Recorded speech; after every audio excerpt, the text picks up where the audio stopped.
life is a creeping, crawling business. It is in the air that one feels the glory of being a man and of conquering the elements. There is an exquisite smoothness of motion, joy of gliding through space. It is wonderful.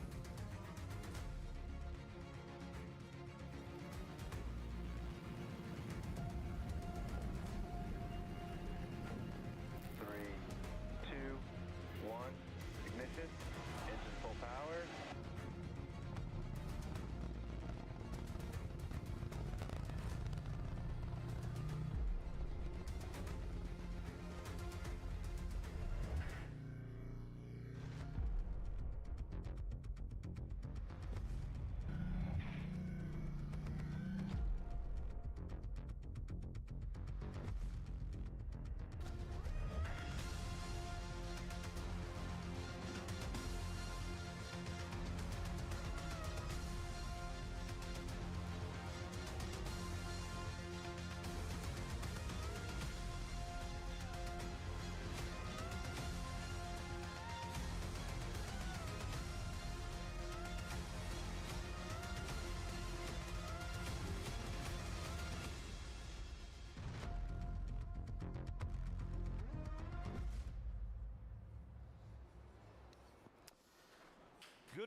Good morning everyone, and welcome to Villaggio Italia.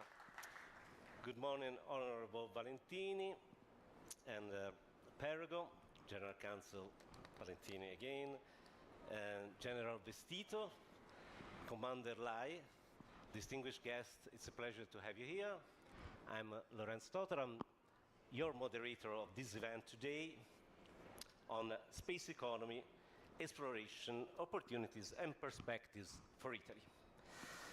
As we gather in Los Angeles here at the Villaggio Italia, a showcase of what Italy excels at in culture, music, art, food, sport, defense and space, we find that ourselves in a truly remarkable setting. We are surrounded by the Villaggio Italia, as I said, just beyond, anchored in the harbor, is the most beautiful ship in the world. The expression is by the US Navy, by the way, the Amerigo Vespucci, with its commander here today. It's currently in its first US stop of a 2-year-long global tour. The historic vessel, which is named after Amerigo Vespucci, like America, serves as a perfect symbol of Italy's enduring spirit of discovery and innovation. And today we are not just discussing the future, we are actively shaping it. As an American astronomer, Carl Sagan, once said, somewhere something incredible is waiting to be known. And Italy, with its rich history of exploration and innovation, is at the forefront of this discovery. Italy's excellence extends from the seas to the sky and beyond into space. Our nation has been long a leader in aerospace and a key partner to the United States in space exploration. And tomorrow, as the Vespucci sets sail for Honolulu, the Frecce Tricolori, the well-known Air Force aerobatic team, will paint the sunset of Los Angeles with the colors of Italy, showcasing our mastery in the air. This year, 2024, marks the 60th anniversary of the starting point, the starting event of Italy's space exploration. On December 14, 1964, thanks to an extraordinary program led by General Luigi Broglio, and with the support from NASA, an orbital launch from Wallops Island in Virginia made Italy instantly a space superpower. At the time, it was the 4th country in history to have a satellite in orbit, and the 3rd to fully control the launching operation. This command of the seas this mastery of the skies, and this leadership in space underscore Italy's unique position in the global aerospace sector. And our partnership, particularly with the United States, have been instrumental in pushing the boundaries of what's possible in space exploration and space economy, the two themes that we'll address today with our panels. But first things first, we'll have three exceptional speakers who will set the agenda of today's conference. They will speak one after the other. The first one is General Vestito, who's here on behalf of the Chief of Staff of the Italian Air Force, General Luca Goretti. Then we'll have Valentini, Honorable Valentino Valentini, who is in the right order, we'll have Honorable Matteo Pergo di Crenago, who's Undersecretary of Defense of the Italian government, and then the Deputy Minister of Enterprises Made in Italy, Honorable Valentino Valentini. So without further ado, please welcome on stage General Vestito.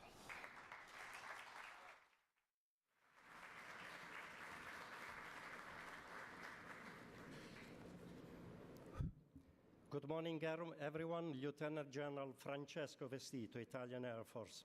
I'm a tornado pilot by trade, and I bring the regards of Lieutenant General Goretti, the Air Force Chief of Staff. He cannot be here. We have a very intense summer in the north of America, of the American continent, but also we are very busy in Europe. Our Italian aerobatic team just crossed the ocean a few weeks ago and came all the way to Canada and America to do their tour to celebrate the 100th year of the Italian Air Force, 1923, 28th of March. That's when we were born. Pre-young service in Europe with a lot of enthusiasm. And here we go. We are in Los Angeles because of this tour we are making with the team. We're going to be next in San Francisco and so on. We're going to move to the East Coast. And only 1 week ago, Italian jets with support airplanes are moving to Australia and Japan. We're going to spend a couple of months there to test our expeditionary activity. While on the same time, we are in Africa continent, Middle East, busy in Ukraine conundrum environment. I'm here to represent the Air Force, but indeed Italy in this Villaggio Italia, when we bring the Italian taste, the Italian flavor. My best regards and reconnaissance goes to the Vice Minister Valentino Valentini, in Italian Ministry of Enterprise and Made in Italy. He'll probably tell us more on what we mean with Made in Italy coming here, with this Italian brand, taste, culture, architecture, poetry, and so on. Also, a warm welcome to the Honorable Perego di Cremnago. I'm still not used to pronounce all these consonants together without vowels in the last name, but he's the Vice Minister, the Undersecretary of State of Defense. And so we bring these two departments, ministry, discussing space economy. Of course, all the welcome is for the guests sitting in here. Why space? Presently, I take care of human resources. I've been almost punished with this instead of flying planes, but still I haven't transferred anyone to space yet. I'll do that soon, I hope.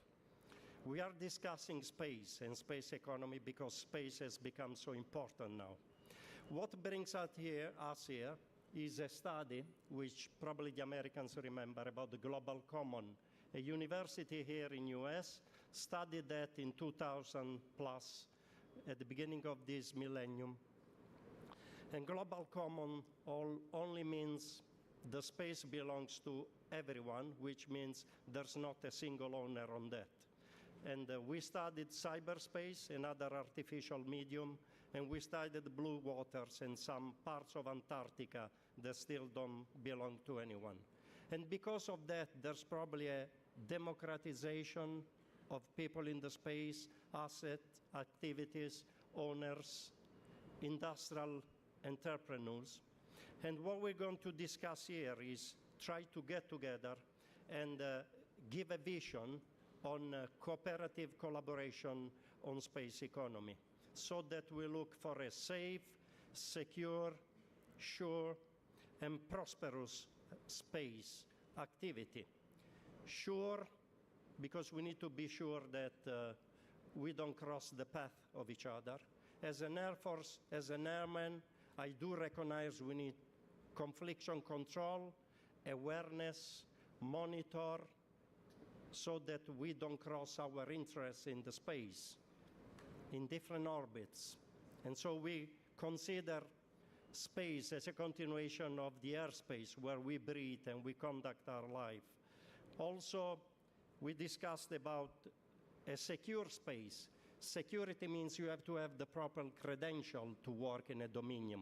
You have to have expertise, competence. And so we're going to try to do this together. And another concept I introduced was surety, which means if you build an asset, it needs to work for sure, with all the safety which is connected to the people, assets, and the human being, for pieces falling off the sky. The challenges here as the one of promoting exploration, and utilization, which means try to look at the borders of the human being, where we come from, where we probably want to go in the future, and also how to use this. Coming here today, I thought I woke up with 12 hours jet lag in Italy, discussed with my family on the phone, and probably a space medium allowed the connections to do that. And then I joined the maps in the car to come here. Another use of space medium allowed me to come the proper way, meeting the speed limits on the highway, and I promise we were very adherent to that limit.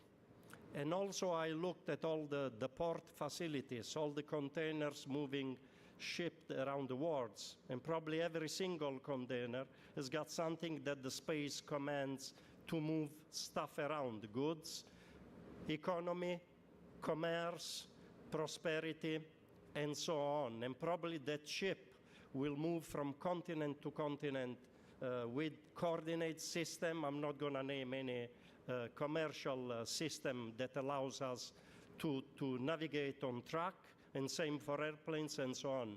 And people on the ship can use credit cards, people can communicate with the families and have security. I conclude by saying the Ukraine environment is giving us this perspective on how important it is that the civilian communicate with the military system, because space systems are now civilian and military at the same time. No matter where the orbit is, probably the higher one are very much civilian for the height and the speed and the energy you need to move all the way there to 36,000 kilometers. And so Ukraine environment says we need to have a cooperative, a collaboration environment, so that nobody is interfering with the normal activity for the human being and for the prosperity of the society, where we want to increase the welfare of the people and the well-being. Also, we're going to have two panels, and the first panel is going to be dedicated to the economic industrial side, now that so many civilian enterprises are able to go there and launch satellites here and there. And so the discussion, I guess, is going to be on the first panel on the launch system, the launchers, the satellite, and which services we need to give to people, even in wartime.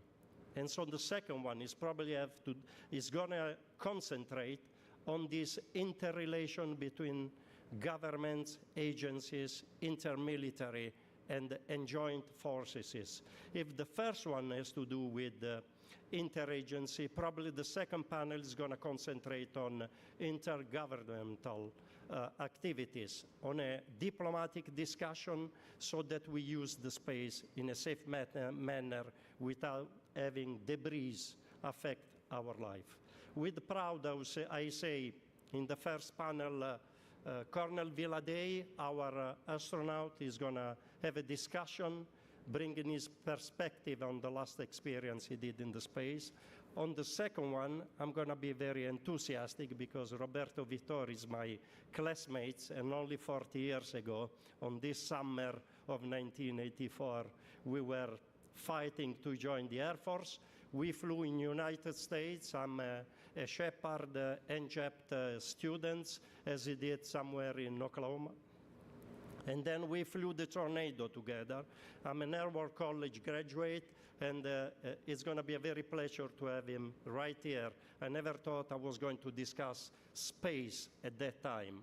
My maximum altitude I flew from Texas to San Diego was 45,000 feet, but I think now we need to go up to 450,000 feet. So thanks a lot.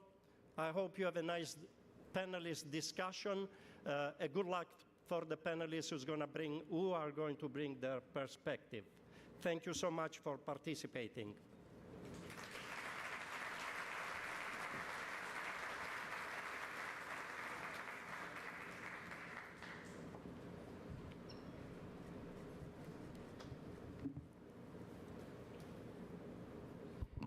Good morning, everyone. I extend my greetings to the political and civil authority present, to the Deputy Minister of Enterprise and Made in Italy Honorable Valentini, to General Counsel Valentini, to Director of Human Resources of the Air Force, Lieutenant General Francesco Vestito, to the speakers, and last but not least, to all kind guests here today. We know that the term space economy refers to all space research, exploration, and monitoring activities that are useful and create value for human beings. Until recently, the space industry was national, centralized, and limited to government programs. The new space economy has been opened up to different forms of entrepreneurship in different sectors worldwide, creating a mega trend for the booming industry, commercialization. Italy plays a key role in this context at the international level, being the 7th country in the world in terms of investment in relation to GDP. At European level, too, we are helping to set the course for a future full of opportunities. On January 18, I was present at the launch of the Axiom 3 mission, which took an all-European crew on a commercial space mission on a Falcon 9 rocket with Air Force Colonel Walter Villaday, whom I greet. I wanted to be passengers too, but apparently the spacecraft was fully booked, so I'm still waiting for looking forward for the next mission, a mission to the International Space Station for a 2-week series of demonstration of technology and biology, including space safety, communication, and medicine. I want to remember the address at Rice University on the nation's space effort speech by US President JFK in 1962. I quote, "We chose to go to the moon in this decade and do the other things, not because they are easy, but because they are hard." Nowadays, space is an increasing contest and easily accessible domain, where everyone simply wanting their own space in space. More satellites have been launched in the last 5 years than in all previous years combined, and this trend is expected to continue in the near future. It is like an intergalactic chess game. Every move counts, and the ultimate prize is the future. In the early years of space race, most satellites were military. Today, in the first space age, most satellites in orbit are commercial. The space domain is critical to many essential activities of modern societies. Space technologies are a strategic sector that plays a decisive role in all country public and private activities, becoming a true center of gravity, but at the same time requiring highly specialized resources, system, and personnel.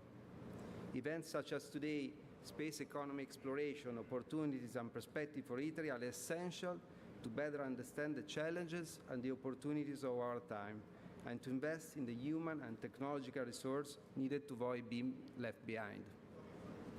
In this context, defense also plays a key role in ensuring the security of national, civil and military, European and partner interest in this domain, intensifying international civil military and public-private cooperation with European and international partners will be the key to success in this climate of constant competition.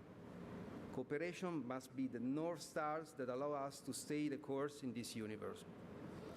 We have the brains, we have the specialists, we have major defense companies, and we are part of all the coalition that can make a difference. We are a constellation of talent and resources ready to shine in the firmament. To cite another example, on 6 October, the Vega rocket was launched from the European Space Center in French Guiana, an Italian rocket built at the Avio plant in Colleferro, Rome, a genuine made-in-Italy success story. This is yet another sign that Italy is not standing on the sidelines. Space will also be a domain to be mastered, with many challenges, but also many opportunities, for our security, for our national interest, and for those of our allies and international partners. Thank you for your attention, and keep up the excellent work. Thank you.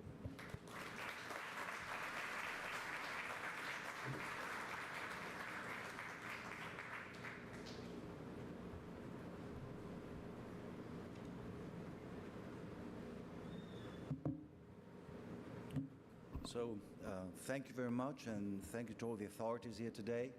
After the two previous speakers, not much is left to be said. So my task is easier. I can only stress some of the points that were made.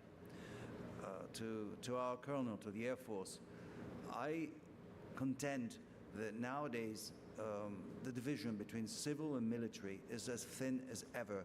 Everything is dual. And if we realize, therefore, that that difference no longer exists, that everything can turn into a strategic asset, and every strategic asset can be used for the good or for the bad, we will be realizing how important it is to continue along the path of exploration and development in space. Secondly, we're here with the Vespucci, this tall ship that makes us all proud, and has to lead us to think how, in the past, people enterprising and seafaring on the Vespucci have crossed the oceans. Well, as they did, now new ships have been built. Now there are spaceships. We went and visited a spaceship, but it's the same spirit. It's the same idea. It's the same exploration. It's, again, there's a connection here between what the past was and what the future is. As much as the spirit that I've seen that imbues all of the crew and the people around the ship is the same as the one that I found going around Axiom that we visited and SpaceX. It's a spirit of entrepreneurship. It's a spirit that wants to always move borders, that wants to go ahead. And that's what's driving, has been driving this industry, and it keeps driving it. And as my good friend Matteo Perego said, in Italy, we are right at the center of this new economy. First of all, because we were there from the beginning. It was said the third and fourth launch were Italians. Secondly, because we're still there on the International Space Station. More than 50% of the components, high technology, were built in Italy. Thirdly, because we think we can do much more. The Italian government has still put a seventh in terms of investment to the GDP. It's not a very high investment, but certainly it's important. It's around some 7 billion euros, which is substantial between the European and domestic investment. So it has to be recognized. And this government and our ministry stands firmly behind it, because we really believe it's important.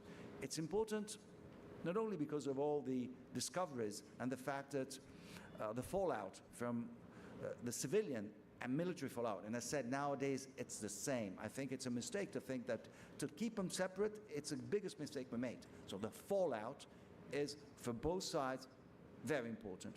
Secondly, because as Italians, and that's a thing that I had the opportunity to discover visiting Axiom, where I met our Colonel Villaggio, there's lots of entrepreneurship. I found the same spirit that I found in Made in Italy, which means you expect these places to be places where everything's already been set. No, they're driven mostly by their owners. There's an attitude where you get down to things and try to solve them, where you apply your skills, your intuition, your genius, your ability to solve problems, and that is what I see in our small and medium-sized companies. What is happening now in space, as I said, this duality no longer exists. As Matteo Perego pointed out, it was first state-driven.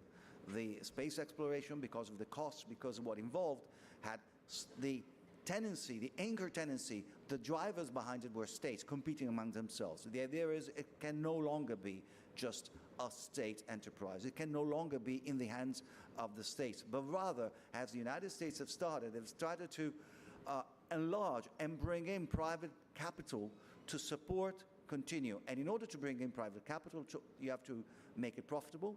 You have to make sure that those that are involved are in a safe and secure environment. And that's why in Italy, we just introduced last week a bill, a law that has to start to set the parameters for private investors to be in space. And that's also very important because that gives private capital and investors the security that the environment they're going to invest in is not a Wild West, but it's rather well-defined and allows for the return of capital. But as I said, the thing that drove us, that I found to be most exciting, and what I think still excites people, is the ambition, the private initiative that drives the space economy. The new space economy, as we call it, is driven by entrepreneurs, and that's why there comes the Ministry of Enterprises and Made in Italy.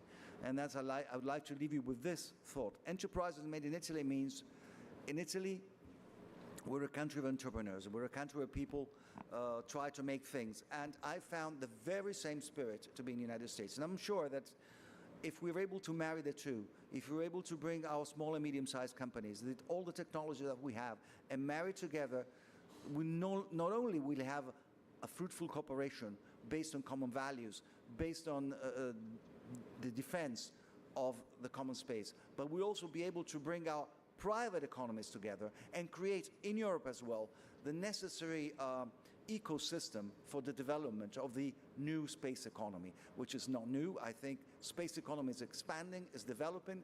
We all understand that duality is fundamental, that there's upstream and downstreams, and when also in our country we would be able to follow the American example and we'll be able to create that ecosystem, I think we'll move to the next step. And the next step is going to bring us together, it's going to keep us closer, and rest assured the Italian government understands the importance, wants to be with you. We intend to continue to invest, and especially it's going to be our effort, bring in our entrepreneurs, our ability to do things, to solve problems on a par, so that together we'll have not just a combination of the two governments, but also we'll have the private sectors combining together and creating that ecosystem that's going to be driving the next phase of the new space economy. Thank you very much.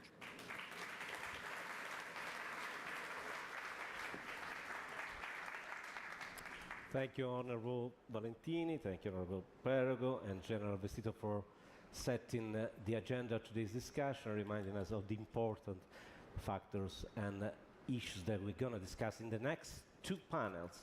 And I think that we are now able to safely launch into our first panel, navigating the new frontiers, business trends, collaboration, and diversification in the space economy.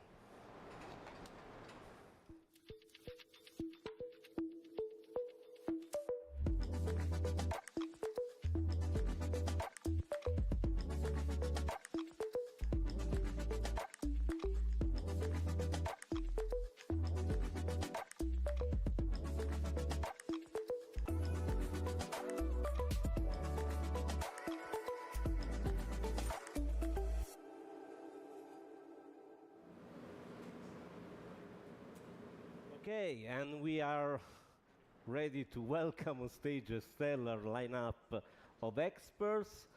First, Dr. Amedeo Teti, who is Director General for Industry at the Ministry for Enterprise and Made in Italy. Please welcome Dr. Teti. Please. And next we have Mr. Michael Lopez Allegri, Chief Astronaut at Axiom Space.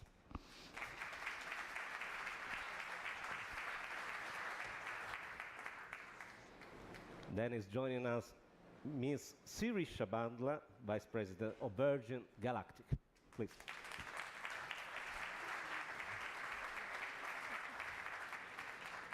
We also have Dr. Francesco Curia, Head of Artificial Intelligence at Difesa e Analisi Sistema, DEAS. And as we say, last but not least, Colonel Walter Villadei, astronaut of the Italian Air Force. Colonel Villadei, welcome.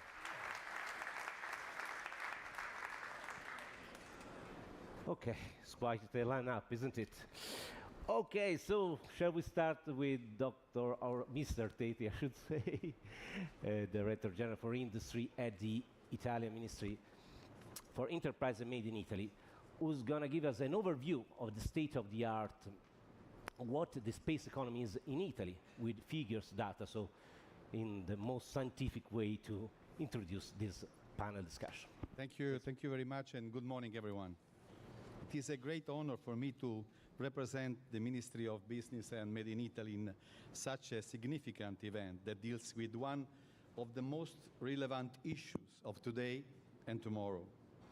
Until 2019, I have been Director General of Italian Foreign Trade, continuously for 17 years.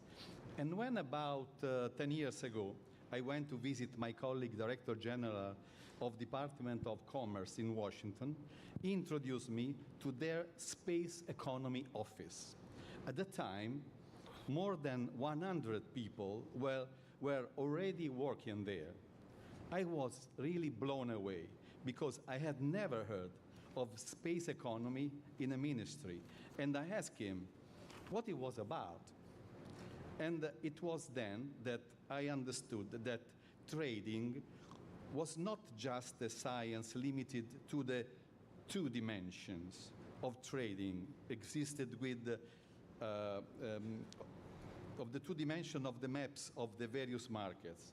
But the third dimension of trading existed with its vertical that leads into space towards infinity.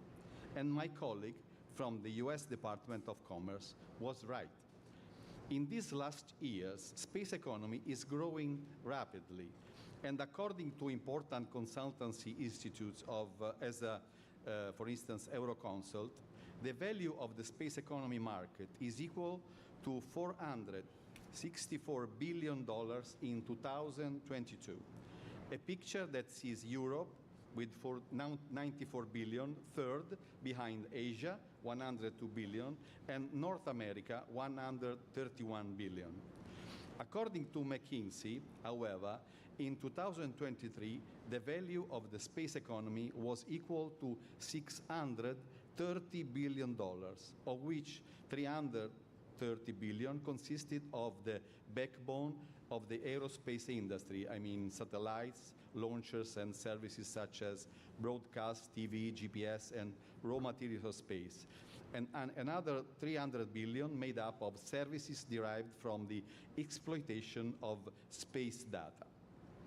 Again, according to the McKinsey report, in 2035, the value of the space economy will reach $1.8 trillion, with an estimated growth of 9% year-on-year, more than global GDP. In Italy, according to what is reported on our government website on space industry, the sector currently includes 218 companies, many of which, around 90%, are SMEs and startups. But this number really increases every day. And we also start to have companies that are known throughout the world, such as Leonardo, Avio, and Thales Alenia Space, just to make some examples. Currently in Italy, 65% of the overall turnover of space economy sector is linked to national or supranational public bodies, space agencies, and local public bodies such as regions, provinces, and municipalities. The remaining 35% is related to demand from large private companies, SMEs, and startups that are the first to invest in Earth observation. The main areas of application concern various sectors in a very diversified environment, from agriculture to forestry and fishing, from energy to public utility services, construction and infrastructure, from finance, insurance, legal, and environment to wildlife. The success of the space economy, it is also expanding at a local level in Italy. We have not only a national cluster of companies, which is the CTNA of Rome, but a real network of space industry districts has been created with 12 locations, one in Abruzzo, then in Rome, Naples, Genoa, Turin, Lombardy, Puglia, Sardinia, Tuscany, Venice, Matera, and Umbria. And linked also with the San Marino Republic. There is another cluster there. But the main reason for my presence here today is to bring to your knowledge the acceleration that has been given to the space economy issue in recent weeks.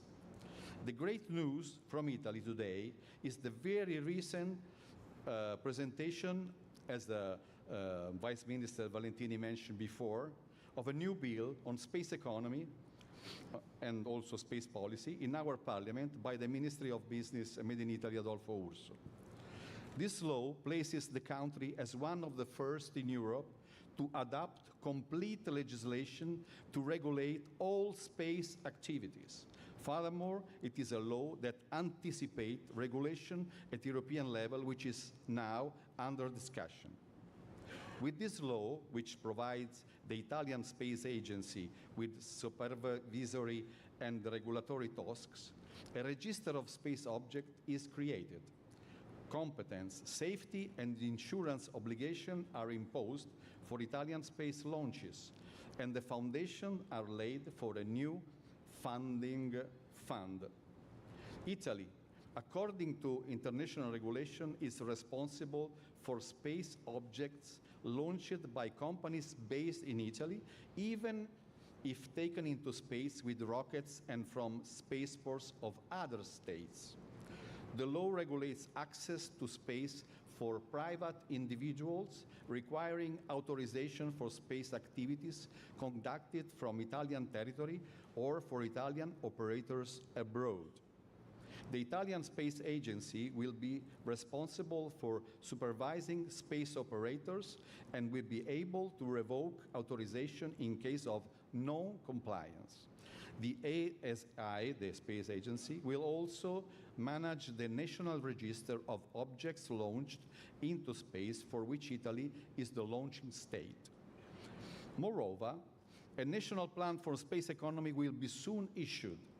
This involves the development of a 5-year plan to evaluate and quantify the needs of the space sector, identifying investment that could be financed with public and private resources. In close connection, a multi-year space economy fund is established to promote space activities and encourage the development of innovative products and services based on space technologies and international collaboration. This public fund has an initial endowment of 300 million euro, to which private financing can be granted for the implementation of a space economy project. We hope that the fund can therefore act as a driving force to attract national and foreign investors in Italy, of course. Special rules are foreseen to facilitate access of SMEs and startups to public contracts in the aerospace sector.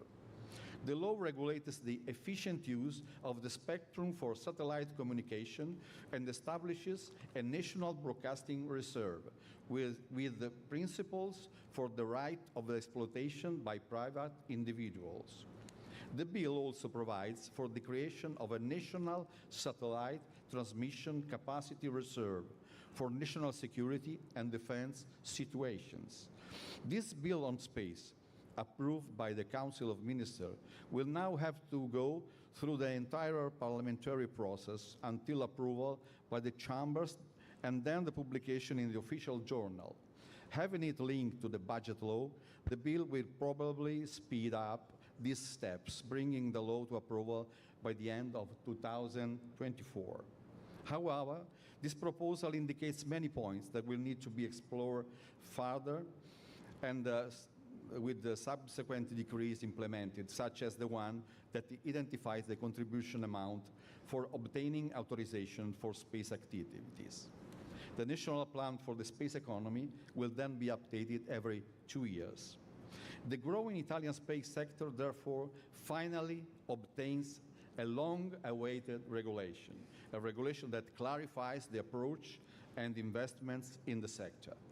Italy thus confirms its leading role in this sector.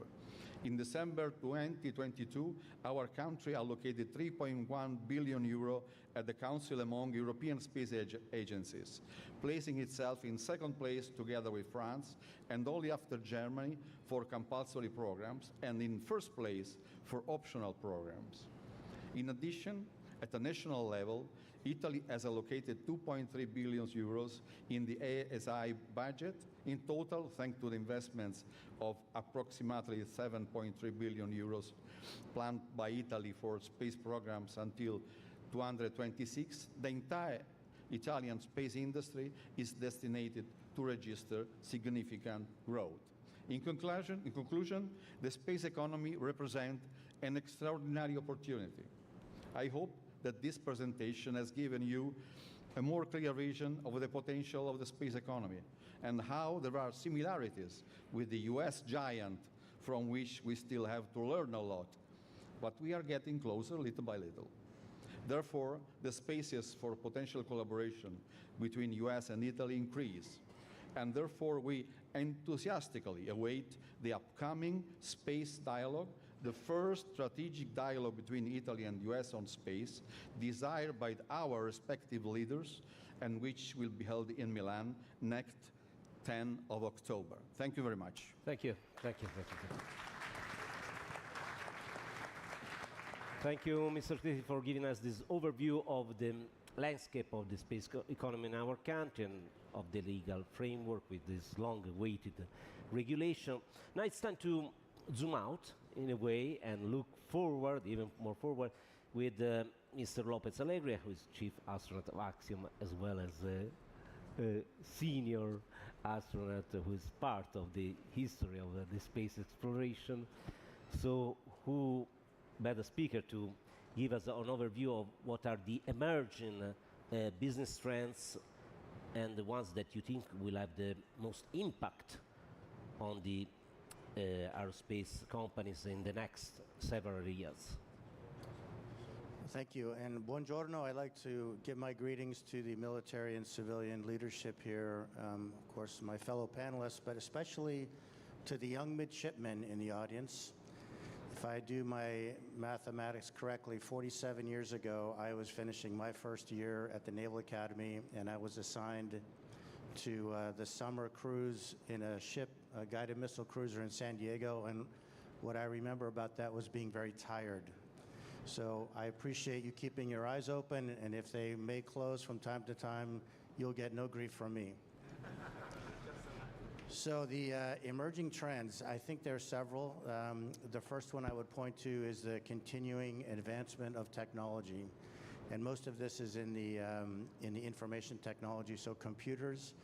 We seem to be getting pretty close to maximizing our understanding of materials and mechanical engineering and things like that, but you know, Moore's law keeps repeating itself, and the advances in IT, specifically automation, artificial intelligence, virtual and augmented reality, and companies are using these not just for things like design and manufacturing, but also training, as Walter and I did use some virtual reality training for AX-3, the mission we concluded earlier this year.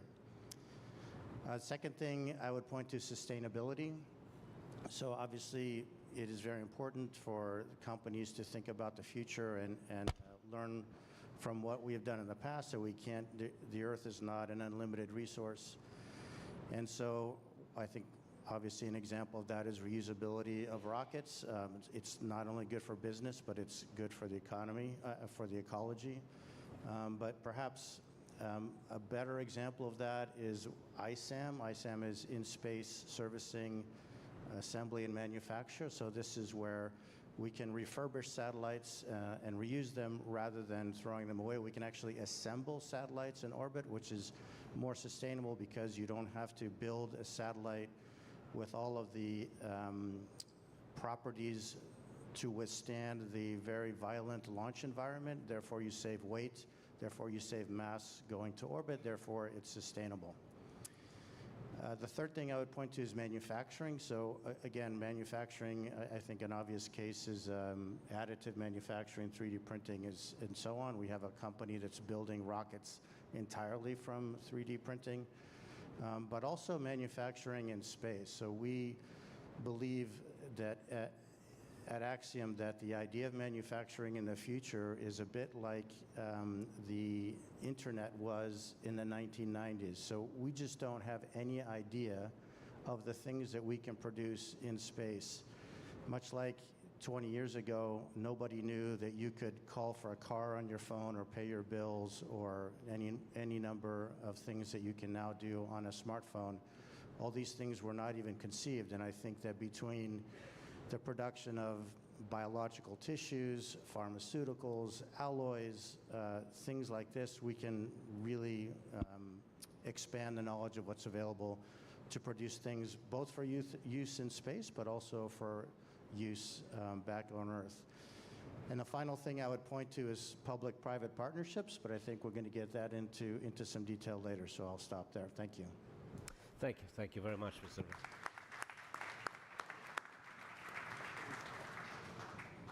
Now, Ms. Irisha Bandla was also the second India-born woman to go to space, and as well as being the vice president of Virgin Galactic, the company founded by Sir Richard Branson. I would like to know what, in your view, are the strategies that the aerospace companies can implement in order to attract investment and collaboration from companies and partners, including from Italy? Absolutely. Thank you for the question. Hi, everyone. I would also maybe give three things, just to continue with the trend here. First, as a company, I know there's a lot of things you can do internally in-house, and there's reasons for that. But clearly taking a look and identifying those areas you are looking to collaborate or partner with industry on very early, take those items and that is put that as a priority. The second I'd say is instead of attract, I think there's a mindset, which is true, you build cool things, people will come. But if you want good partnerships and collaborations, it is also your responsibility to go seek them. So in that, I would say in those areas you've identified you want to collaborate or you want to partner, go seek those partners that at the very core believe in the same purpose and mission as your company, and then provide those technical capabilities you're looking for. Whether that's going to a conference and meeting with multiple companies, expand your reach, go outside of the conference walls and go into the area, into the country, and seek out those partners and be proactive in meeting with them.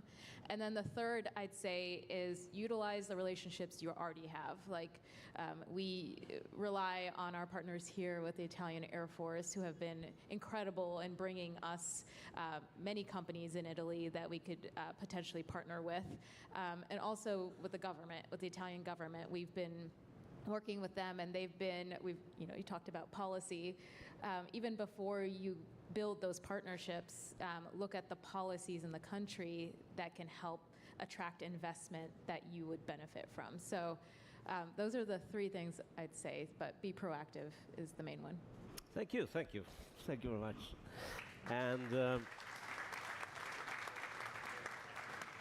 thank you for the short and effective answer. And Dr. Curia, now let's focus on the cyber side of the space economy. And with the increase of in commercial and scientific activities in space, can you give us an idea of what are the main cyber threats that the companies in the aerospace face, and as well as the space agency face? At one kind of measures can be put in place, can be implemented to protect data and all the critical infrastructure? Yes, thank you so much for having me today. It's a pleasure and honor. But before starting, let me to thank the Italian Ministry of Defense, the Italian Enterprise and the Made in Italy Deputy Minister, and the Italian Navy, and the local authorities, and the distinguished speakers. So the question is very complex. To answer is not simple, but the truth is only one. Today we are in a war, but this war is not just only physical, but involves other domains between strictly connected between them, and land, air, sea, obviously space, and the cyberspace represent the domain that collect the others.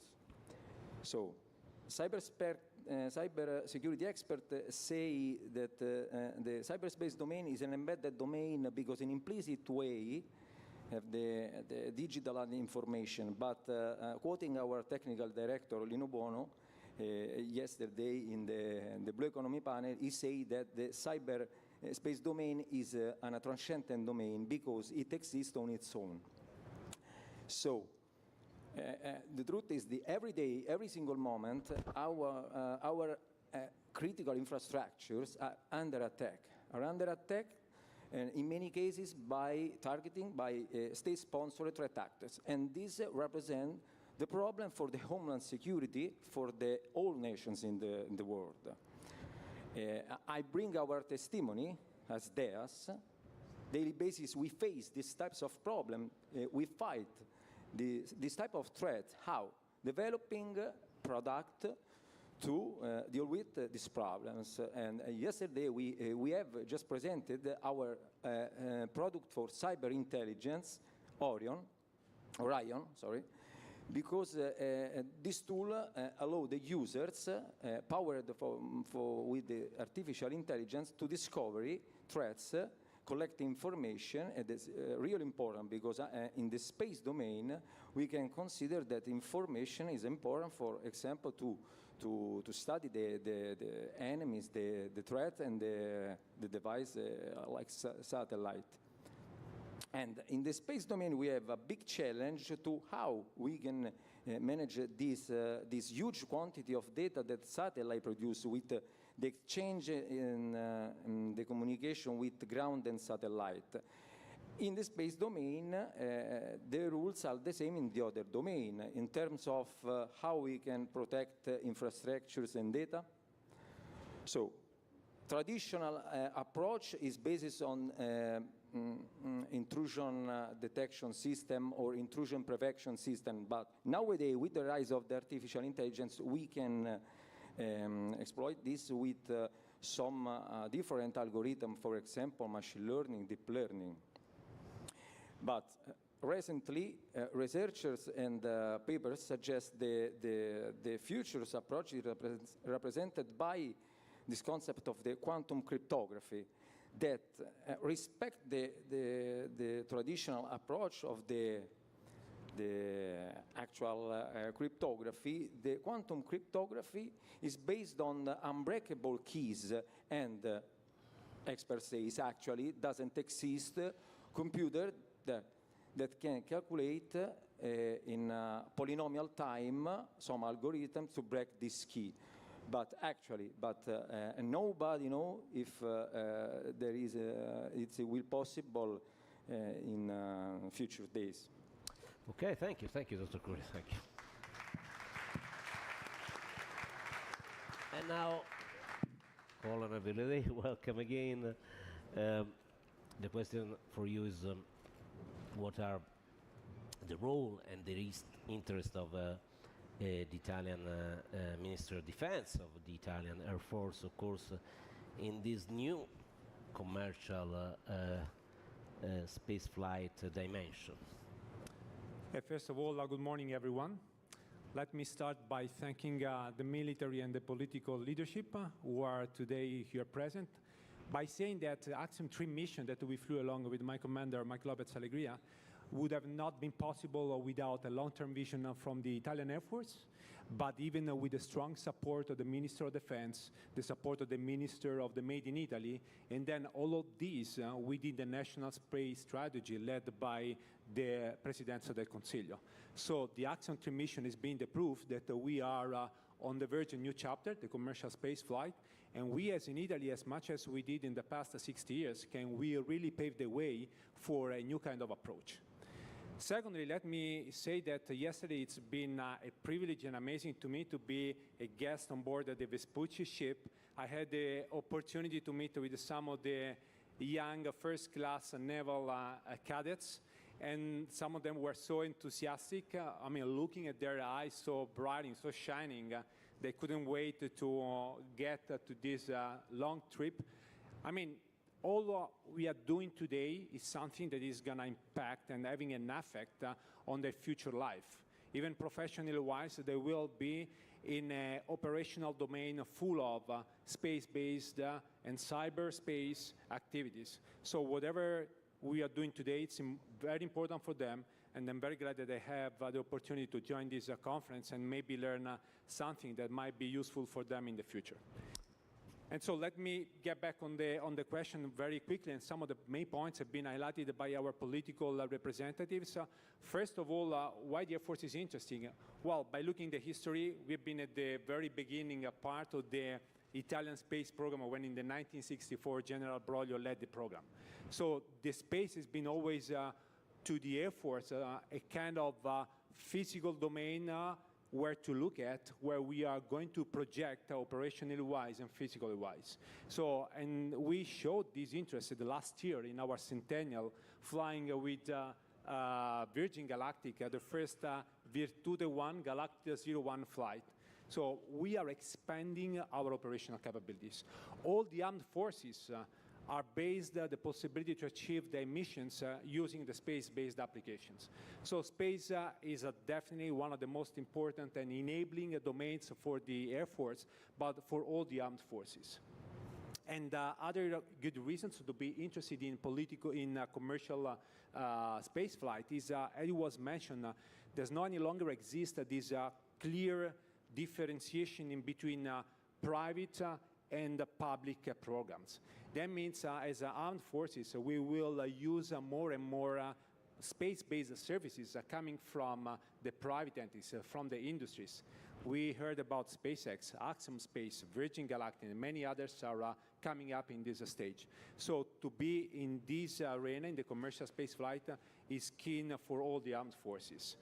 And as an Italian Air Force officer, and for all the armed forces to be able to face the new challenges, we need to get the most advanced technologies, right? And use the microgravity is a fundamental environment where we can foster the technology development and the scientific research.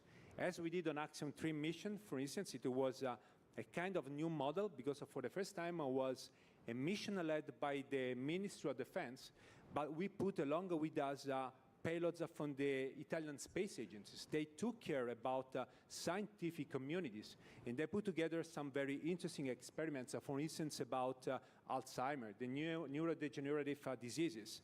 From the Air Force, we tested a new experimental software for dealing with the space debris. And the new presence of the industries was amazing. We had the payloads from private entities, private industries, not from the space sector, but from the non-space sector, from the food, from the fashion, from the automotive. And that is proving that there's a lot of interest and lots of opportunities for them to learn what they can get from space activities and microgravity. And again, space is more and more becoming, as in the US used to say, congested, competitive, and contested. And for allowing the space economy to be consistent and to have a future, was mentioned some interesting figures about the space economy growing up to 1.8 trillion. But to have these investors able to put their money in these projects, we need to provide a security framework, right? And just the armed forces are able to really take care about of it. So to be present as Air Force, but I would say as Italian armed forces and the Ministry of Defense is an enabling factor for all the economy. And again, as we try to prove, and I guess we succeed in that in the Action 3 mission, we can, as Air Force and Ministry of Defense, enabling factor, putting together multiple entities, putting together and supporting the scientific community, the technological and the industrial community. So we are, as Air Force and part of the Ministry of Defense, as part of the National Space Strategy.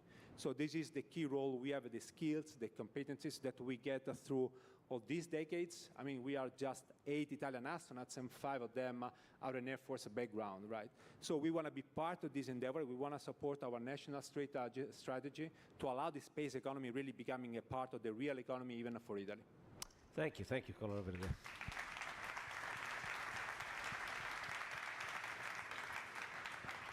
Back to Mr. Lopez Alegria. The other speakers already addressed this point, but we would like to hear your view on why it's so important, this dimension of the public-private collaborations, and how that can contribute to the success of any programs and projects and missions in the airspace.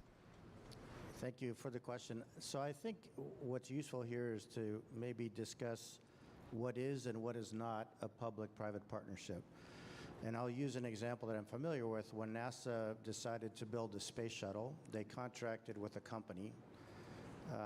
NASA made all the technical decisions, from what the vehicle should look like, to what the mold line should be, to the specification of every fastener. So it was very much run by NASA, and the company was contracted basically as labor. So the difference is there that the contractor really had, in what we would say in English, no skin in the game. They were not really at risk. In fact, it was a very beneficial arrangement for them, because if the program went longer than it needed to be, they still got paid the same. So all the responsibility was on NASA. Now, a public-private partnership, we'll take the example of, let's say, the SpaceX cargo Dragon. So in the mid-2000s, NASA said, we need a vehicle to deliver cargo to the International Space Station. So instead of doing all the design and all the decisions and hiring 1 or 2 companies to build it, they went out to industry and said, we're going to give these very high-level requirements, and if you can meet those requirements, then we will buy the service from you. So that, and the contract that ensued was a different kind of contract called firm fixed price, where the company was liable to deliver a product that met certain specifications on a certain deadline, or else they didn't get paid. They were only paid when they received these milestones. So that is a public-private partnership, because there's risk taken on both sides. The advantage is that the 2 companies that ended up doing the SpaceX and what is now Northrop Grumman now have a launch vehicle that they can use. So these companies get to keep the intellectual property that they developed while developing the vehicles. NASA buys it as a service, sort of by the yard, as we say, whatever they need, however often they need it. But the companies are free to use the products and services to sell to other clients. So this scenario is repeated about a half a decade later with a crew capability to the ISS. We see SpaceX and Boeing. Admittedly, Boeing is struggling a little bit, but one day they will also have a service that they can turn around and sell to other people in the marketplace. And we, as a company, as Axiom, have bought the service from SpaceX for Axiom missions 1, 2, and 3 so far. And now Axiom is proposing to the International Space Station Partnership to provide a commercial orbiting platform to replace the ISS. NASA is not paying us to develop it. We are doing it with private investment. We are trying to meet certain specifications that NASA will levy on us to be able to use us as a service for its astronauts and those of the other agencies in the International Space Station Partnership. But the idea is that we will develop it with our own funds. We will keep the IP, and NASA and the other agencies will be a few of but many customers. And so these customers can be other countries that are not in the ISS partnership.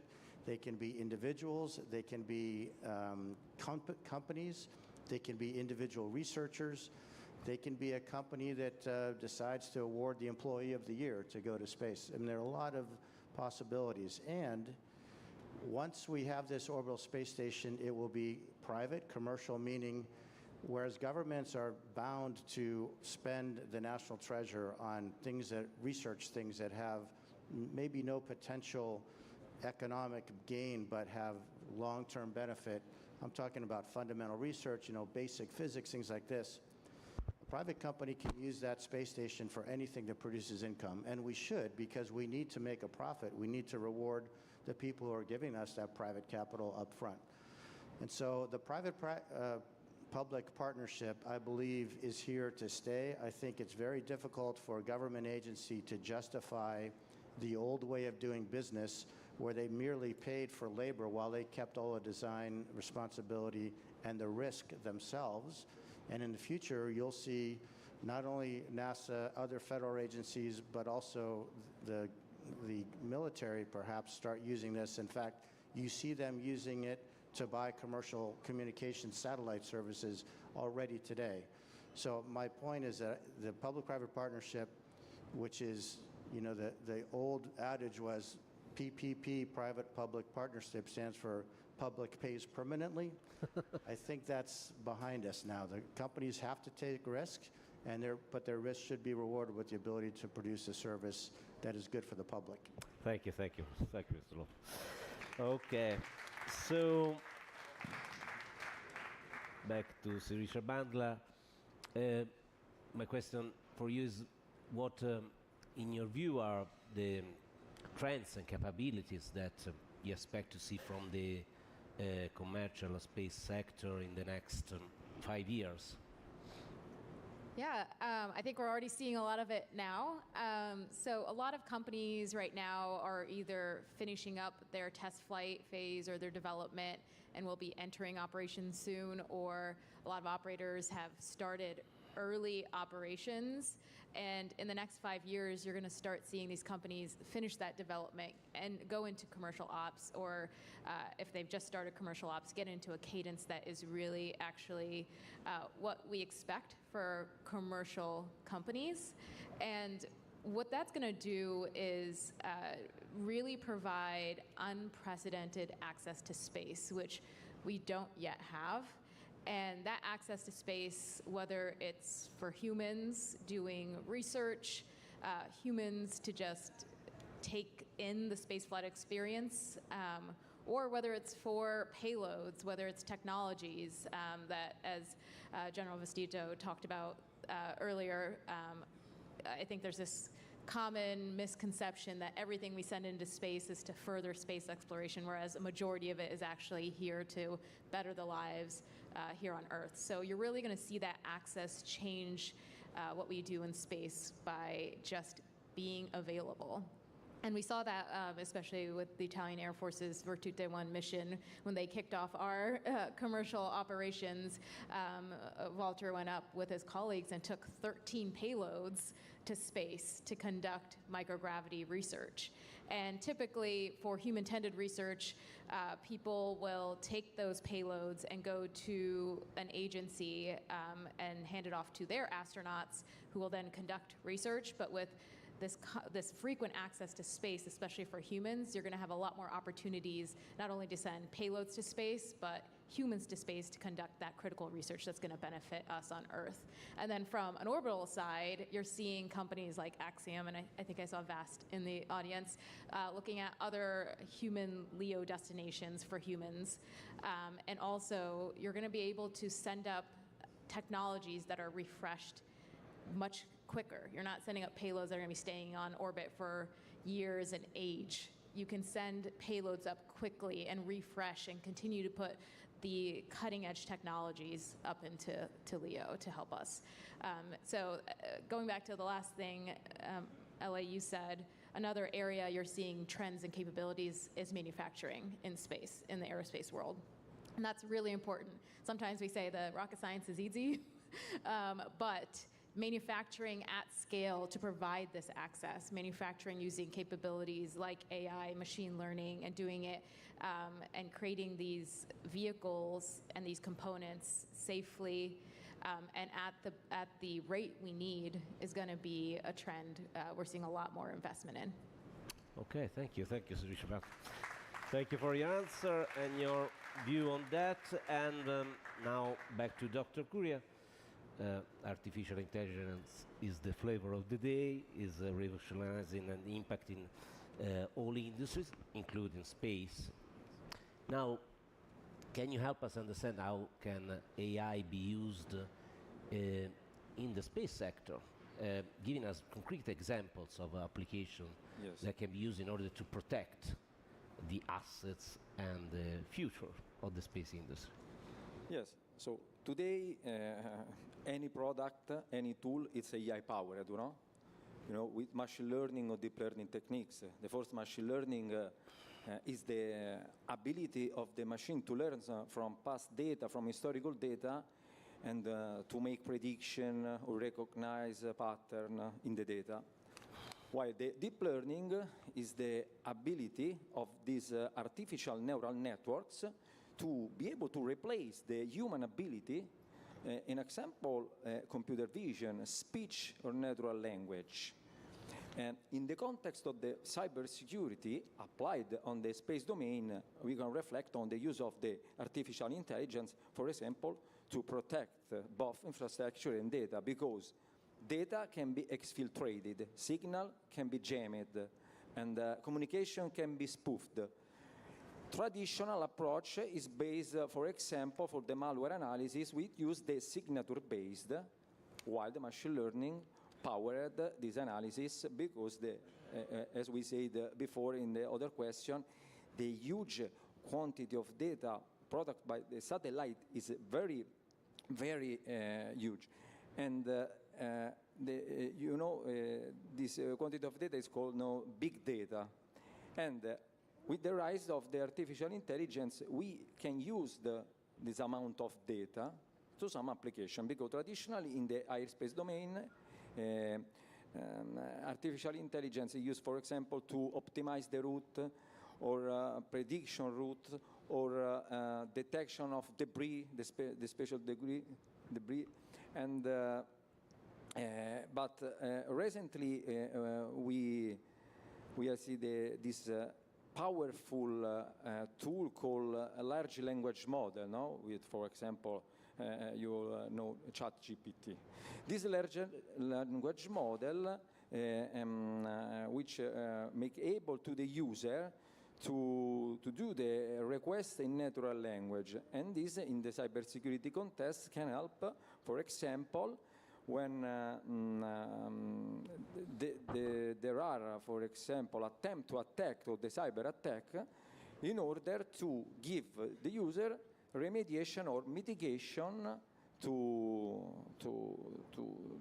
fix the problems in this context. But the most important concept, in my opinion, is related to a sub-branch of artificial intelligence as known adversarial machine learning attack. That is the possibility to threat actors to attack the machine learning or deep learning algorithm to deceive the ability of the model to recognize, for example, threats. So, come back to the impact of the space economy, we can imagine the damage caused and the impact or effect if one system of machine learning or deep learning doesn't recognize a threat, for example, missile in the warfare domain. Translated this concept in the cybersecurity, we can imagine the damage caused, for example, a malware that is injected in the system and compromise the whole system. We can imagine. And so the question is very, very complex, but sure, of course, we can implement it, the same rules that implemented in the other domain to protect this system and infrastructure.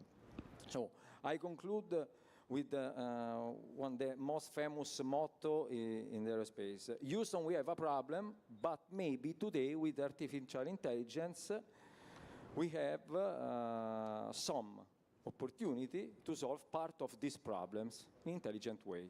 Okay, thank you, Dr. Korea. And finally, Colonel, how do you see the future of the space missions in the low Earth orbit? That's good questions. A lot of things are already happening, and some of them have been mentioned from the previous panelists. First of all, I would say that the definition of LEO Earth orbits is not any longer very consistent and actual. So it comes from the orbital mechanics, just to distinguish the different kind of orbits. But if you look at what's happening, is that these distinctions is becoming blurrier. Because now we have this kind of a much larger ecosystem, including the LEO Earth orbit, but expanding quickly to the moon. So we are talking about the cislunar infrastructures, and in the next panel you will talk about that. But in the end, this kind of distinctions is going to be very useful. So we are looking at multiple entities and players able to provide services both in the LEO Earth orbits and to the moon. Few examples, for instance, just Intuitive Machine, a few weeks ago, they just landed for the first time on the moon with a full private entities shipping a probe on the moon surface. What's going to happen in the next years, something that we are already looking at is, for instance, we will have more private infrastructures in orbit where very likely the anchor tenants will be at least partly the governments. So I don't think that we can move from a full public funded environment like it was in the previous years to a full private space economy. So we will be in the middle somewhere for the next years. And these public-private partnerships is the key word in this context. But these private infrastructures will be useful to us, as I was mentioning, for the armed forces as well, to test and enhance new technologies, to enlarge even the set of the flyers. So we have been in the past looking at the professional astronauts trained for many years, but we are already seeing a different kind of astronauts. Not only people willing to fly as like a space tourist, I don't like the terms of space tourism, but for sure, even people are going there for specific goals, from industries, from the research centers. So these new infrastructures will allow a much larger set of people flying to space. We are looking at the new space vehicles, so the access to space is going to be different in the next years. So we've been looking at how much the reusability of the launchers provided by SpaceX can reduce the launch of the cost per kilograms. Think about the Starship, what's going on in the next years. But think about the possibility to have a suborbital transportation point to point, which kind of impact would have even for the armed forces logistically wise. So there are many things important. One of the key points is the role of the privates, which are joining this new arena, not only from the space sectors, but this coexistence, this cross-fertilization with other domains is very much important. It's going to bring on the table fresh energies, new ideas, new commercial opportunities. So this is something very important, which brings the two important points in my view. First of all, rules. So as General Vestito was mentioning, space is a global common. So how we want to rule and run these activities. The rules now in place have been conceived decades ago. They are not any longer actual for really running this new step of our exploration and exploitation of space.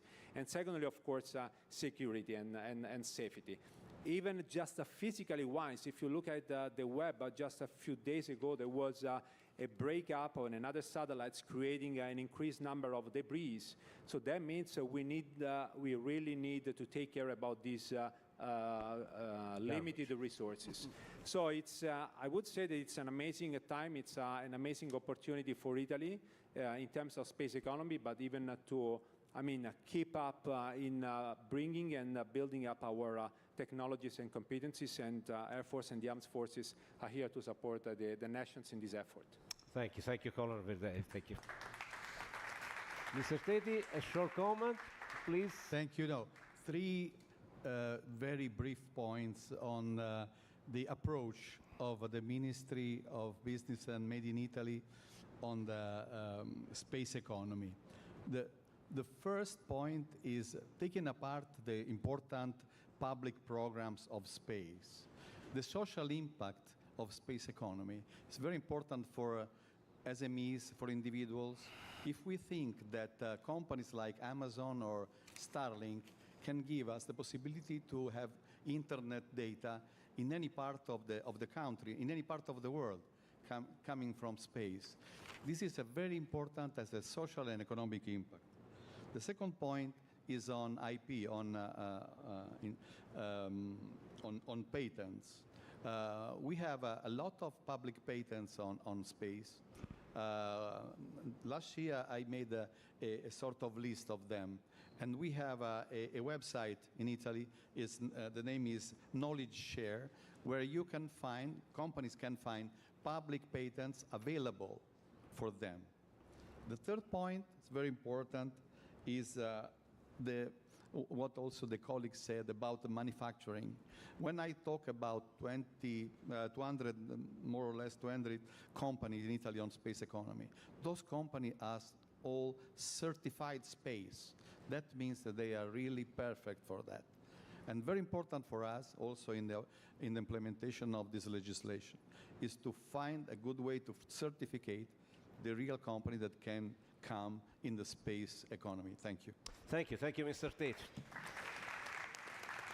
Thank you. Allow me to thank you by name. Thank you, Amedeo. Thank you, Michael. Thank you, Sirisha, Francesco, Walter. It was a pleasure to have you on stage. Thank you. Thank you.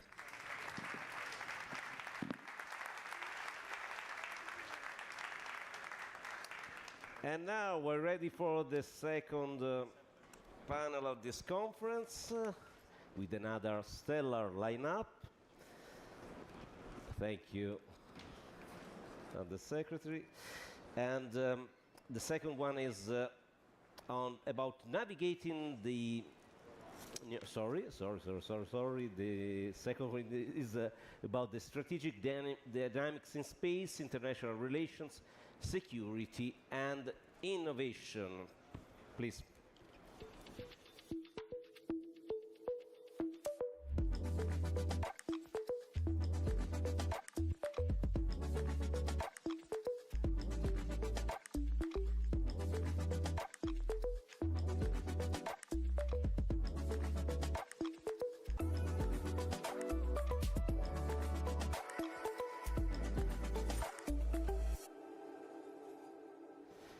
And we have another group, another team of top experts on this theme. So let's start with Ms. Diana Riles, Chief of International Program Division at the Air Force Space System Command. Please welcome on stage. It's a pleasure to have you here.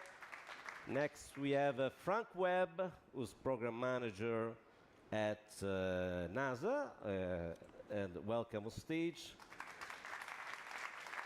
To be more precise, Program Manager at the Jet Propulsion Lab, GPL, of NASA. And then we are also joined by Dr. Max Hahot, Chief Executive Officer of VAST Space. Please welcome on stage. You're not a doctor, mister? Okay. You are welcome anyway. And finally, we have General Roberto Vittori, astronaut of the Italian Air Force. Please. Please, have a seat. Please. You can sit here. Have a seat. Thank you. Okay, so we start with Ms. Riles. And I would like to know what are the key areas where our country, Italy, and the United States. Sorry, can I make a small introduction? Please. Apologies. Walter, it's kind of warm, the seat. By the way, talking about astronauts, what's this Axiom guy? I need to recognize the presence in the room of Danny Olivas. Danny, can you say hello? Thank you for being here. He's my classmate as a group 17 of NASA astronauts, okay? Danny, do you know anything about those Axiom astronaut guys? Have you heard of them? Good guys, they're good? Okay, all right. Sorry.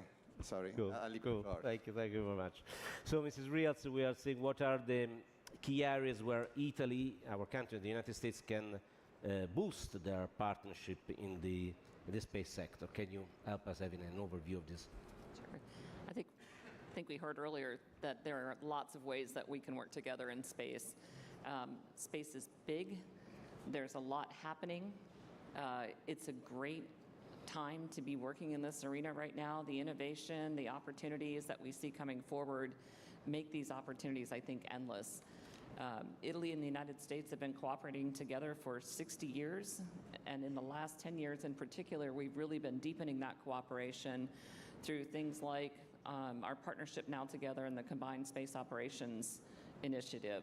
That's an area where we are working together as a group of 10 nations to look at setting policies and guidance, talking about norms and behaviors of space, figuring out how to work together, what that looks like to make that, to continue to keep space as a democratic area, as we talked about that in the previous panel. Those kind of things, I think, no one country can do that alone. And so I think a couple of countries getting together and setting those standards and talking through that and adopting those and praising other nations for following those norms of behavior in space and calling out actors who may not be focused on the protection and peaceful use of space is really important. So that's certainly one area we can talk about, is working together on the norms and behaviors of space. We've been working together in communications for many years, talking about building communications capabilities together. We offer NATO capabilities together when it comes to military communications. I think we talked a little bit about ISAM in the last panel. That is an area that is certainly growing for the United States and for the Space Force as we look at what it means to do in orbit service, assembly, and manufacturing. That's another great area that we can work together with Italy. I think space domain awareness, just the understanding of what's happening in space, is critical. Sharing information about what we're seeing, making decisions together on what we're seeing, helping each other out in understanding what might be going on in the space domain is critical. So I think those are just a few of the ways, but I would say there is no mission area in space where the United States and Italy shouldn't be working together, and I think we will find ourselves in the coming years working together in every mission area. Okay, thank you, Mrs. Riles. And now, Dr. Webb, who said you're the program manager at the Jet Propulsions Laboratory of NASA. For those few who don't know what JPL is, can you first remind us of how the JPL fits in the history of the space exploration? Actually, you predate the birth, the foundation of NASA, up to the recent mission, including a very exciting one regarding Mars, planet Mars. Please. Sure. Thank you very much. So JPL was started in 1933 or so by a bunch of students at Caltech. There's some students interested in rocketry, and they went up to the Arroyo and started doing experiments up there instead of down on campus. And in the mid-40s or so, the U.S. Army took interest in the rocketry experiments they were doing and got them involved in as a military, an Army laboratory. Then when NASA was founded in 1958, in about July 1958, JPL became part of NASA and actually launched the very first American satellite, Pioneer, just only a few months later in October of 1958. Since then, JPL has been primarily responsible for the robotic exploration of space at the solar system and beyond at NASA. And this includes a number of missions which have partnered with Italy on them, missions to Saturn, such as Cassini-Huygens, missions to Jupiter, Juno, and some partnership where we have right now on the next Mars mission, which is the Mars Sample Return mission, where Italy is one of the partners on that. In addition to these sort of scientific discovery missions, we're also partnering with Italy on missions to understand how the Earth is changing and evolving through Earth observations. We have a couple of projects right now with the Italian Space Agency. One is called Maya. That's for understanding adverse health impacts from pollution in large metropolitan areas. That's set to be launched in about a year or so. Another one is called Surface Biology and Geology, and that's again a partnership with Italy, with the Italian Space Agency, to better understand the ecosystem of the Earth, natural hazards, food productivity, water resources. Okay. Thank you, thank you, thank you very much. And now, Mr. Hout, my question for you is how the growing strategic importance of space is influencing the international and economics relations and dynamics. Yeah, as a space station company, the VAS, the company I'm CEO of, I'll talk about the crewed aspect and the space station aspect of this international geopolitical landscape. You know, right now in a key transition, we've had one space station in orbit for more than 2 decades, and right now we have 2 space stations. The second one being from China on top of the ISS. In addition to that, the ISS is aging, as we all know, and we have a goal to deorbit it and replace it by 2030. That's 6 years away. And so during that 6 years, we have a key geopolitical challenge. There can be really different outcome based on what the ISS partners and NASA do with industry.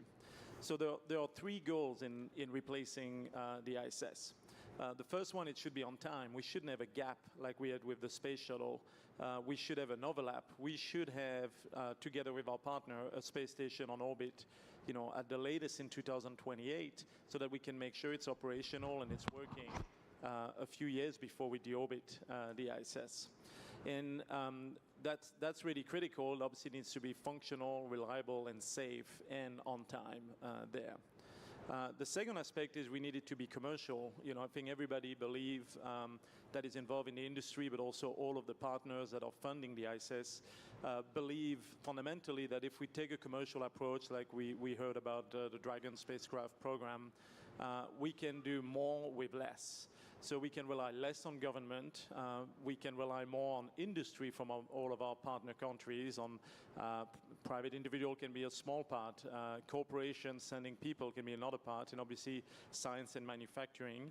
And we can operate, you know, as a partner nation, a better facility in space for lower cost, and hopefully a profitable one that needs less and less support, subsidy from government.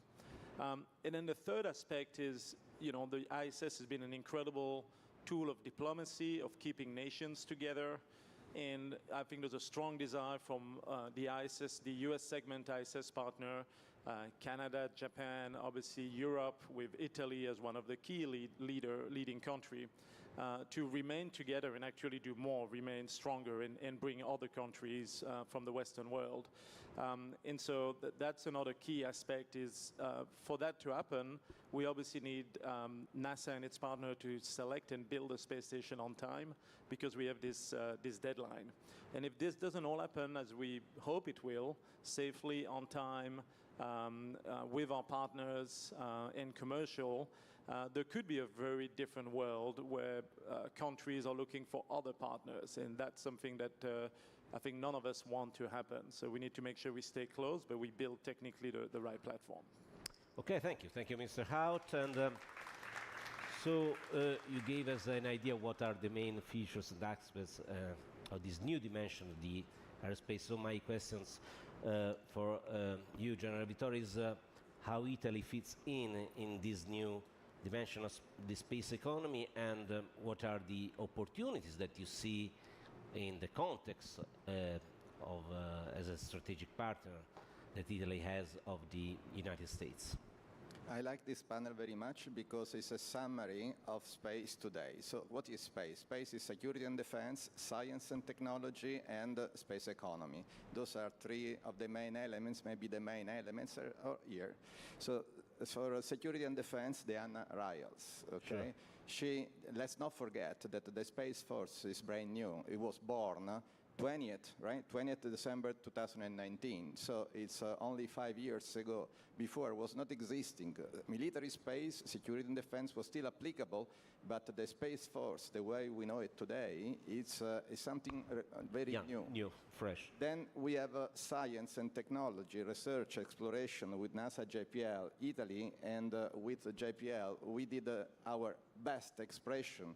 The Italian Space Agency with JPL has a very long-standing history of unbelievable missions. And then now the commercial piece, VAST, they are very close to here. They're all three very close to here. SSC, JPL, and VAST are very close to this central point. It's ironic. Congratulations to the organizers for this beautiful event. Very well organized and very appropriate. So if you go to VAST, you see the positive energy, all young, all motivated. They are building the future. It's incredible how they want to change the page, change the shift, and introduce new concept that is, we have been talking about space economy, but to understand really what is the space economy is not easy, it's not a given, but maybe it will be one of the outcome of this panel discussion. So where Italy fits? Italy is everywhere. It's part of the team. So back in 1964, we launched our satellite San Marco together with the US on board of a Scout X-4 that was a US rocket. We all know that Italy has been one of the first to launch satellite. We keep forgetting that space diplomacy started with Italy. It was September 1962. Vice President Johnson flew to Rome to sign the first agreement in space between Italy and the US. Space diplomacy started together between Italy and the US. Now, going back to this panel, SSC, we want to have our officers to stay with the Space Force and with SSC. JPL, we have had in the past, we want to continue to have our researchers, PhD, professors to work together with Caltech, JPL, NASA, VAST. That is a secret. I want to fly again in space, but that's covered by an NDA between me and VAST. Regardless of me, obviously, Italy wants to engage with collaborative effort, industry to industry, with reality like VAST. Thank you, General. So going back to Mrs. Rials, can you help us understand how the initiatives related to Italy and US collaborations in space evolved in the past decade? Can you give us an overview of how that worked? Sure. Yeah, as I mentioned earlier, one of the things that we've got to do together is work on securing access to space, assured access to space, making sure peaceful use of space is available. That's part of our mission as the U.S. Space Force, to ensure access to space for everyone that wants to be there. One of the things General Vittori and I worked on a few years ago, 2019, we put together an international agreement between the United States and the Italian Air Force to talk about space security and how we're going to work together to put those measures of security in place as two nations with the very common goal of peaceful use of space. That was one starting point. We've also been working on research and development with the Italian Air Force and looking at responsive space capabilities and how we can build things together, optical payloads, optical satellites, crosslinks, multi-use orbital capabilities, and how do we start to do that early on, right? How do we, as we're starting to come up with these ideas and we're starting to think about these things together, how do Italy and the United States look for those options? And I think General Vittori's recommendation of having somebody from the Italian Air Force at Space Systems Command gives us that initial early opportunity to talk about those things as we're developing capabilities and as we're working with our commercial partners and with our educational partners as well. One of the things that we've adopted at Space Systems Command for how we acquire space capabilities for the military is something called exploit, buy, build. So we exploit what we all have together, the capabilities that we have today. Maybe we can use them in a different way. Maybe we can use commercial capabilities to do surveillance and reconnaissance. We don't have to rely on military capabilities. Maybe we can use each other's systems that are on orbit today to provide additional communications opportunities. So we're looking at those kind of things. When it comes to buying what we have, as we've talked about on the first panel, commercial and military are more tightly coupled today than ever before. We are really looking to our commercial partners to lead the way, to be the innovation, to be the capabilities that are there first. So how can we as militaries work together and buy capabilities from our commercial partners, both in the United States and in Italy?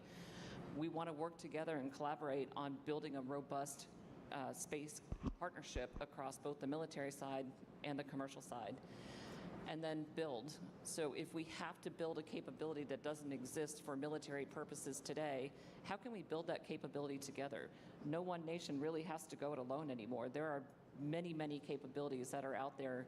How do we work together to build those things? How do we pool our resources? How do we pool our commercial potential together? How do we pool our science and technology and our educational capabilities together?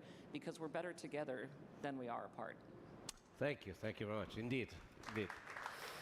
And back to Pasadena, to the Jet Propulsion Lab. Dr. Webb, can you tell us more about how Italy is contributing to your current projects? And generally speaking, can you tell us how you think that public-private partnerships on one side and the international cooperation can contribute, can amount to an added value when it comes to space exploration? Sure. Thank you very much. So when we think of space and our partnerships with other space agencies and with other government agencies or the private sector, there's really a few areas. It's sort of space science and technology development. There's the generation of scientific knowledge, and there's the providing of benefits to society. And there's benefits to society across all of those. But in the generation, in the space science and technology, there's a lot of things here for inspiring humanity. What's our place in the universe? Is there life on other planets? And those sorts of things. And to do that, we generate scientific knowledge in partnership with universities in the US and in Italy and elsewhere and other agencies, scientific knowledge to help inform scientific societal benefits from space science and technology that help inform decision makers in making sound decisions about, for example, right now with the climate crisis, about where to invest, to respond to it and how to respond to it and the scope of it. And along the way, with all of those steps or all those bins, there's a role that we play with the commercial sector and the private sector and other government agencies in generating technology together, partnering with them, transferring technology to other organizations so that they can then perhaps provide the higher level products to inform decision makers. So there's this sort of continuum of ways that we work together. And with Italy and the Italian Space Agency, we've been doing this for several decades through missions to understand the solar system to ones we have right now, which I mentioned earlier about Earth observations. Thank you very much. And yes, you're critical. And now, Mr. Hout, can you tell us more about what are the main projects you are working on at the moment at the vast space, and how can Italy fit in all this? How can these projects see an involvement of Italy? So VAST is a commercial space station company, and it's already exciting to see Italy already leading in crewed commercial activity and payload. We've heard about the Air Force mission to the ISS recently. We've also heard about some payload through Virgin Galactic, and all of these are done through a commercial framework. In terms of VAST, we have this decade, two potential areas of partnership with Italy. So the more long-term one, or not so long-term, it's only in a few years, it's the potential of us to be one of the winner of the NASA competition to replace the ISS. It's our number one goal as a space station company to win this in 2026. Of course, that cannot happen without the support of Italy, and we expect that many of the subsystems will be manufactured and built in Italy, and we hope to be able to welcome many payloads and crew from Italy. And so that's obviously not done yet. This competition is open. In the short term, what's unique about VAST is that we are fully funded and on track to build the world's first commercial space station that we are launching in the second half of next year. We're based in Long Beach, and as Roberto mentioned and visited us, we have about 450 employees now. If you come in a month, we'll have another 50, and by the end of the year, we'll be more than 650 people. And with the funding of our founder, Jed McCaleb, a single investor founder, and our launch partnership with SpaceX to bring crew to our space station, but also to launch the space station, we have everything we need to build that first commercial space station. It's a question of execution. And so the space station will be on orbit next year, on the second half of next year. And shortly after, we'll have our first crewed mission to it on a SpaceX Dragon. This first space station is not the NASA one. It will be on orbit for 3 years, so 2026, 27, 28. And during that time, it can have 4 crewed expeditions of up to 2 weeks. And so we really hope, and we also have payload opportunities on board. So we really hope that even before NASA selects its partner, that obviously Italy will be working with, to have Italian astronauts come directly to Haven 1 in one of our 4 expeditions in 2026-28, and also to have payloads. So we definitely open for business and partnership with Italy. We were founded only 2 years ago, so we are more recent, and we look forward to get to know all the stakeholders in Italy a lot more, and want to thank you for having us here today. Thank you very much. Thank you, and now General Vittori, looking at the lunar mission technology, what innovation in this field could make the future mission more cost-effective without compromising on the scientific and operational objectives of these missions? Thank you for the question. I am the last speaker of the last panel, so it's also appropriate to start. But we have a final surprise after you. We have a surprise? Okay. All right, so I change completely. I continue with my wishes and expression of thanks regardless. General Vestido Franco, 4th of July in 1986. What is this date reminding you? Nothing. It was after our first year at the Academy, and I won a prize. I had the opportunity to join the Vespucci in the US. That was the 100th year of the Statue of Liberty. So yes. The Vespucci was docked in Boston, and I had the opportunity to join them in navigating from Boston back to Europe. It is incredible, extremely tough. So congratulations to all the young cadets that will challenge themselves on board of this beautiful ship. Going